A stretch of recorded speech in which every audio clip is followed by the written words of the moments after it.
I remember my childhood like it was yesterday. The smell of my dad's aftershave, the sound of his keys jingling as he came home from work. I'm Alice, and this is my story. I was born into what you'd call an ordinary family. Mom, Dad, and me. But from the get-go, it was clear who my favorite was. Dad. He was my hero, my everything. Every day, I'd wait by the window, my nose pressed against the glass, waiting for his car to pull up. The moment I saw him, I'd bolt to the door, ready to jump into his arms. "There's my little princess," he'd say, scooping me up and spinning me around. I'd giggle, burying my face in his neck, breathing in that familiar scent that meant safety and love. Mom? Well, she was there. Physically, at least. Emotionally? Not so much. Sometimes I'd catch her looking at me with this weird expression, like I was some kind of burden she hadn't signed up for. But Dad made up for it. Every evening, rain or shine, we'd go for walks. He'd point out different trees, teach me about birds, or just let me ramble on about my day at kindergarten. Bedtime was the best. Dad would tuck me in, pull out a book, and transport us both to magical worlds. His voice would change for each character, making me laugh or gasp in all the right places. But when I turned 5, everything changed. I remember the day they sat me down. Mom looked relieved, Dad looked heartbroken. "Alice, honey," Dad started, his voice cracking. "Mommy and Daddy, we're not going to be living together anymore." I didn't understand at first. "Like when you go on business trips?" I asked. Mom cut in, her voice flat. "No, Alice, we're getting divorced. But don't worry, you'll be staying with your father. It's better this way." I looked at Dad, tears welling up in his eyes. He pulled me close, and I could feel him shaking. He said everything would be okay, but even at 5, I knew, nothing would ever be the same again. The divorce hit me hard, but Dad did his best to make things normal. We moved to a new neighborhood with a good school nearby. I remember the day we arrived at our new house. "What do you think, Alice?" Dad asked, his eyes hopeful. I looked at the unfamiliar building and felt a lump in my throat. "It's big," I managed to say. Dad knelt down beside me. "I know it's different, sweetheart. But we'll make it our home together, okay?" I nodded, trying to be brave for him. The new school was okay, I guess. I made some friends, but I missed my old life.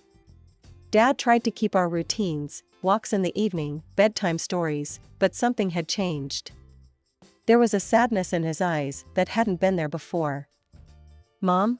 She became like a ghost in my life. She'd call sometimes, her voice distant and distracted. "How's school, Alice?" she'd ask, but I could tell she didn't really care about the answer. Once in a while, she'd take me for a weekend. It was always awkward, like we were strangers forced to spend time together. I'd come home to Dad, relief washing over me as I stepped through the door. One day, when I was 6, Dad sat me down with a serious look on his face. "Alice, honey, I've got some news," he said, fidgeting with his hands. "I've met someone. Her name is Sarah, and, well, we're getting married. Sarah is nice, I promise. You'll like her." I didn't want to like her. I wanted things to stay as they were, just me and Dad. But life had other plans. Sarah moved in, and suddenly our quiet house was full of noise and change. She tried to be nice, always smiling too brightly, asking too many questions. "Alice, sweetie, what would you like for dinner?" she'd ask, her voice syrupy sweet. "Whatever," I'd mutter, retreating to my room. Then came the biggest change of all. I was in the living room, watching TV, when Dad and Sarah came in, both grinning from ear to ear.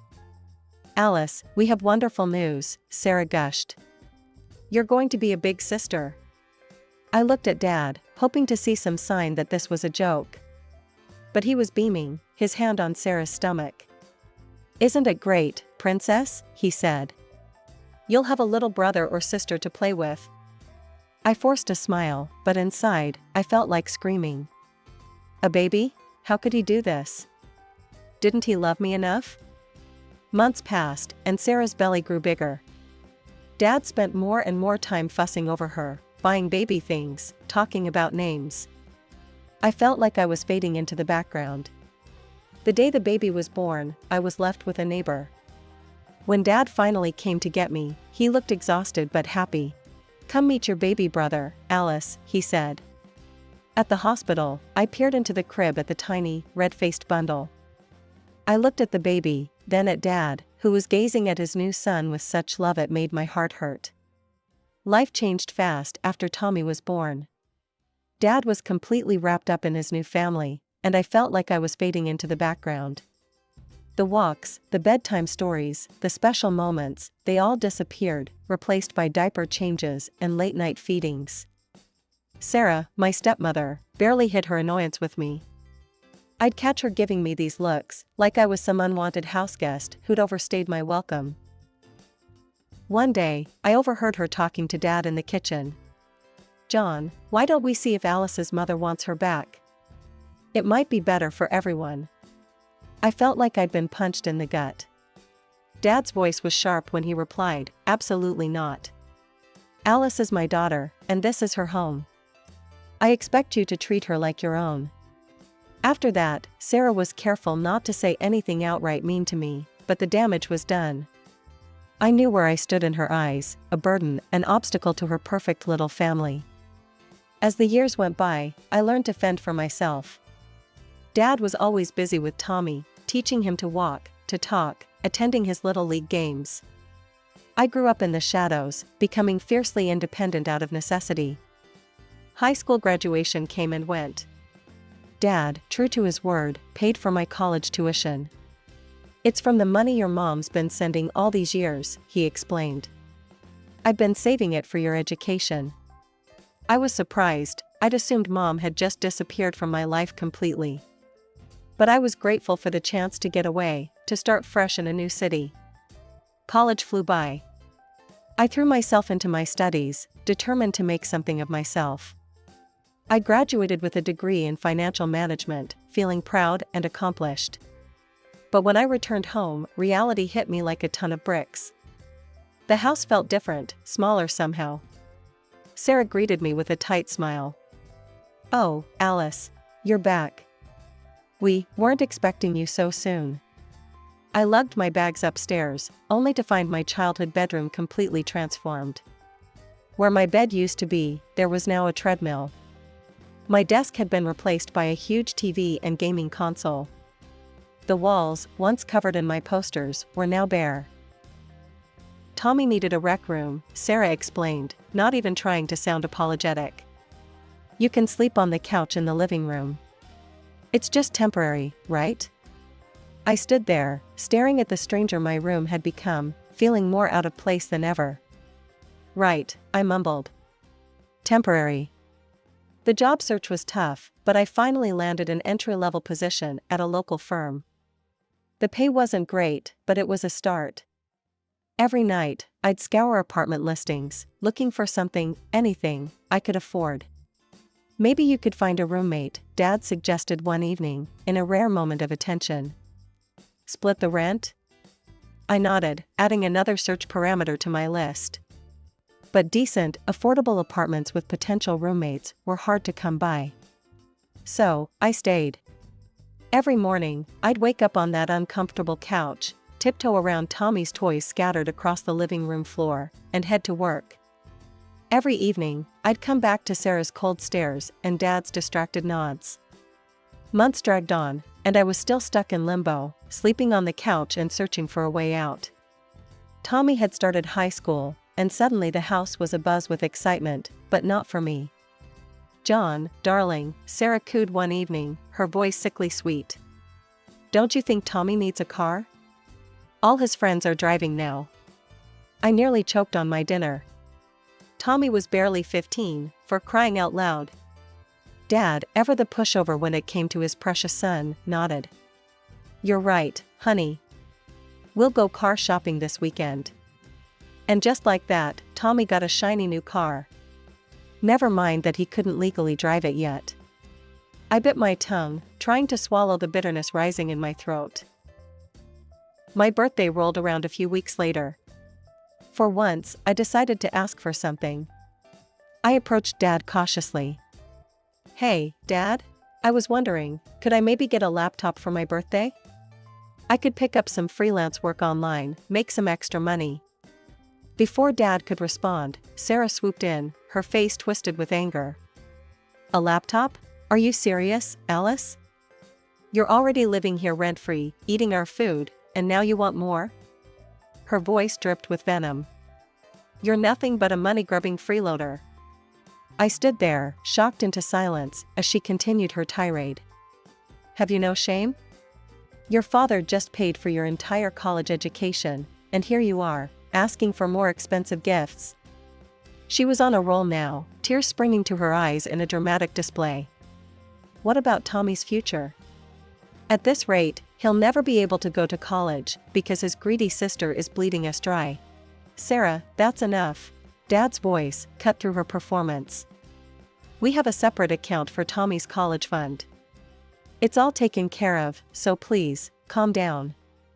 Sarah huffed and stormed out of the room, leaving an uncomfortable silence in her wake. Dad sighed, running a hand through his graying hair. "I'm sorry about that, Alice. We'll talk about the laptop later, okay?" I nodded, not trusting myself to speak. As soon as I could, I escaped to the backyard, needing some air. Sitting on the old swing set, I let the tears I'd been holding back fall freely. Sarah's words echoed in my head, each one a dagger to my heart. I wiped my eyes, a new resolve settling over me. I wouldn't ask for anything ever again. I'd find a way to make it on my own, without their help or their judgment. Just when I thought things couldn't get worse, life decided to prove me wrong. It was a quiet Tuesday evening when all hell broke loose. Dad burst into the living room, his face red with fury. "Where is it?" he bellowed, making me jump. "Where's my damn money?" Sarah and Tommy came running, eyes wide with shock. I sat there, frozen, as Dad continued his tirade. "Someone's been using my card. The one for Tommy's college fund." He was pacing now, hands shaking. "Jewelry stores, electronics. Who the hell's been spending my money?" His eyes landed on me, narrowing with suspicion. "Alice, did you take my cards? Have you been in my wallet?" I felt like I'd been doused in ice water. "What? No, Dad, I would never." But he wasn't listening. He was on a rampage, tearing through the room like a tornado. Sarah's voice cut through the chaos. "John, check her backpack. It's right there." Before I could protest, Dad grabbed my bag. I watched in horror as he dumped its contents onto the couch. Books, papers, pens, and there, gleaming in the midst of it all, was a brand new laptop. The room fell silent. I stared at the laptop, my mind reeling. I hadn't bought this. Dad's voice was dangerously low. "You thieving little..." "Dad, no. I didn't do this," I pleaded, panic rising in my throat. "I don't know where that came from." "And jewelry? Why would I buy jewelry? Call the police. Check the store cameras. You'll see it wasn't me." But my words fell on deaf ears. Sarah stepped forward, her face a mask of righteous indignation. "John, can't you see? She has no respect for you. She's lying to your face, even with the evidence right in front of her." She turned to me, eyes glinting with triumph. "We should have known you'd do something like this. Always wanting more, never satisfied with what you have." Dad's next words hit me like a physical blow. "Get out." "What?" I whispered, not believing what I was hearing. "Get out of my house," he roared. "You ungrateful. I never want to see you again. Get your things and leave now." Numbly, I gathered what I could. Clothes, toiletries, my phone charger. It all went into a duffel bag I found in the closet. The whole time, Dad stood there, watching me with a mixture of anger and disgust that broke my heart. As I headed for the door, Sarah's parting shot hit me. "We should have done this years ago. Good riddance to bad rubbish." The door slammed behind me, and just like that, I was alone. Homeless. Accused of a crime I didn't commit. As the reality of my situation sank in, I felt a strange mix of fear and relief. The house behind me had stopped being a home long ago. Maybe this was the push I needed to truly start my own life. That first night after being kicked out was a blur. I found myself in a dingy hostel, clutching my duffel bag like a lifeline. Sleep eluded me as I lay on the lumpy mattress, my mind racing with unanswered questions and fear for the future. The next day at work, I must have looked as lost as I felt. My colleague, Jessica, cornered me in the break room. "All right, spill it. What's going on with you?" she demanded, her concern evident. Before I knew it, I was pouring out the whole sordid story. Jessica listened, her eyes widening with each new detail. "That's insane," she said when I finished.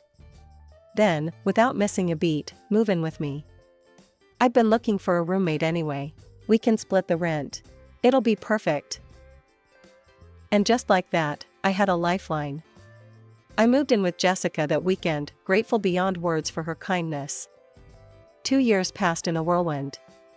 I threw myself into work, determined to prove to myself, and everyone else, that I could make it on my own. I didn't speak to Dad at all during this time. The pain of his betrayal was still too raw. Mom tried to reach out a few times, but our conversations were strained. It was clear Dad had told her about the alleged theft. Her disappointment was palpable, even over the phone. Eventually, those calls stopped too. But life has a way of moving forward, whether you're ready or not.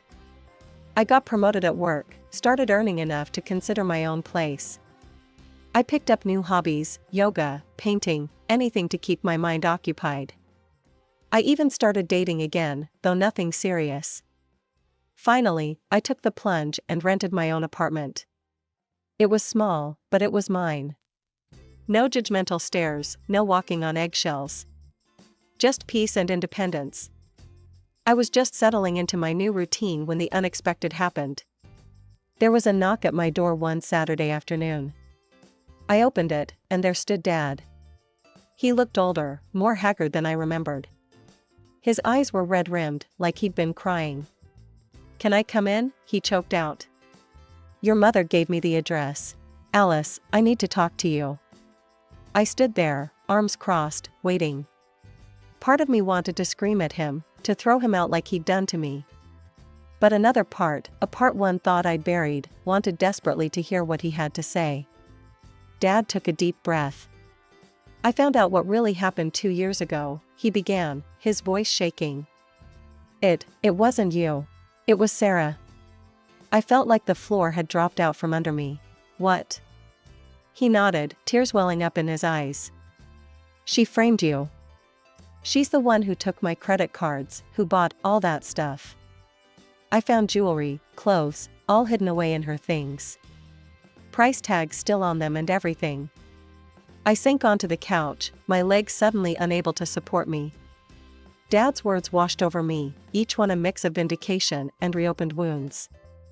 I sat there, stunned, as Dad continued his story. His voice trembled with a mix of anger and regret as he recounted the events that led to this moment. "After I found the jewelry, I started paying closer attention," he said, running a hand through his graying hair.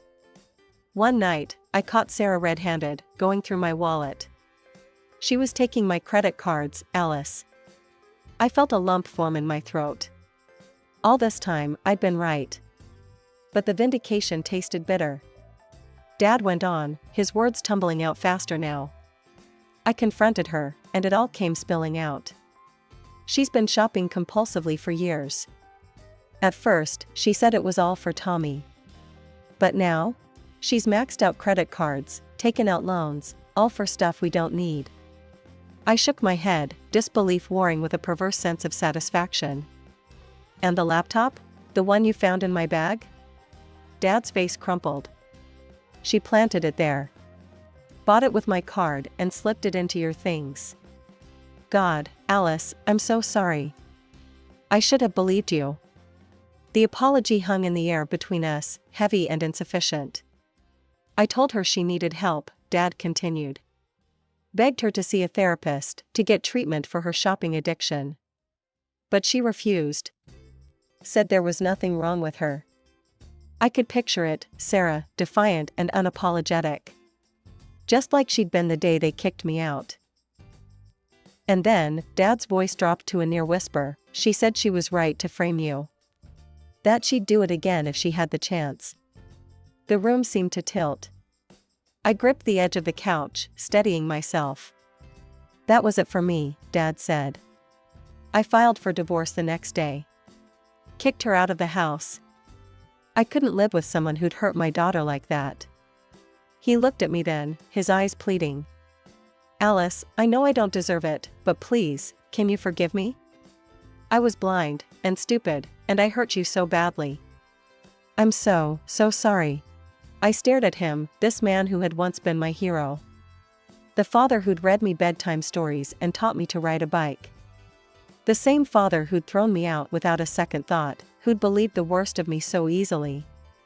For a moment, I was that scared, heartbroken girl again, standing on the sidewalk with nowhere to go. The pain of that betrayal washed over me anew. Dad, I said, my voice barely above a whisper. I can't forgive you. Not now, maybe not ever. You didn't just kick me out. You believed I could do something so terrible. You didn't even try to hear my side. And for 2 years, Dad, you didn't call. Didn't check if I was okay. Dad nodded, tears streaming down his face. I understand, he choked out. I don't deserve your forgiveness. I needed you to know the truth. I stood up, suddenly needing space. Thank you for telling me, but I think you should go now. As the door closed behind him, I sank to the floor, emotions overwhelming me. The truth was out, but it didn't feel like a victory. It felt like reopening a wound that had never really healed. After Dad left, I thought I'd finally have peace.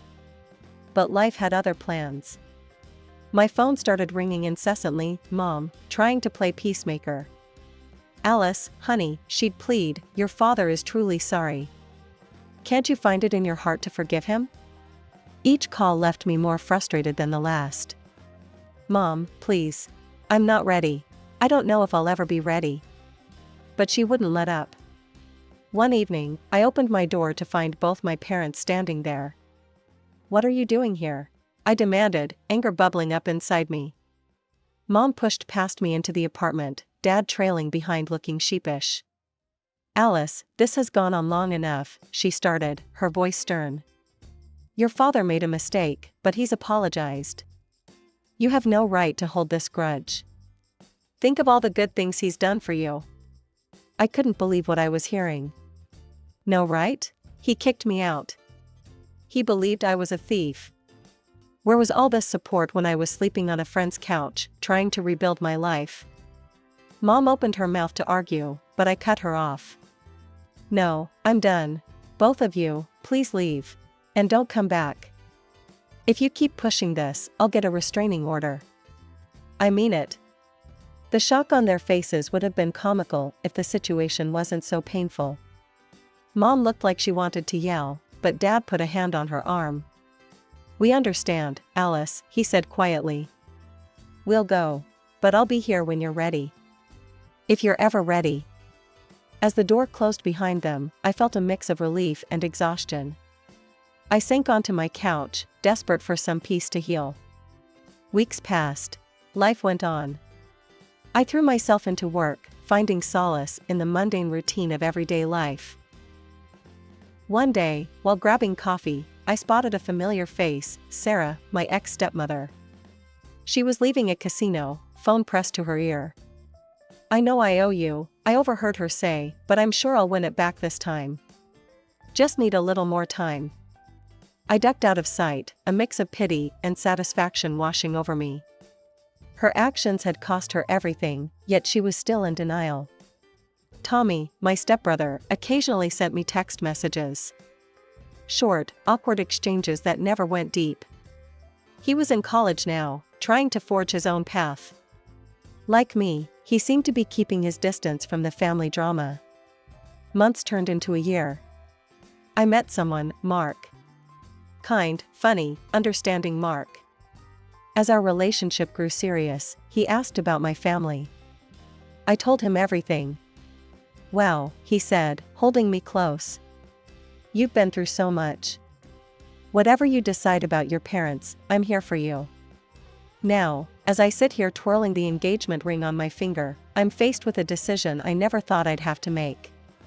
Our wedding is months away, and I still don't know if I want my parents there. Part of me wants to extend an olive branch, to see if we can build something new from the ashes of our old relationship. Another part is terrified of letting them back in, of making myself vulnerable again. I look at the save the date cards on my coffee table, 2 envelopes set aside, one for Mom, one for Dad. My pen hovers over them, indecision paralyzing me. In the end, I set the pen down. I'm not ready to make this decision yet, and that's okay. I've learned that healing takes time, and forgiveness can't be forced.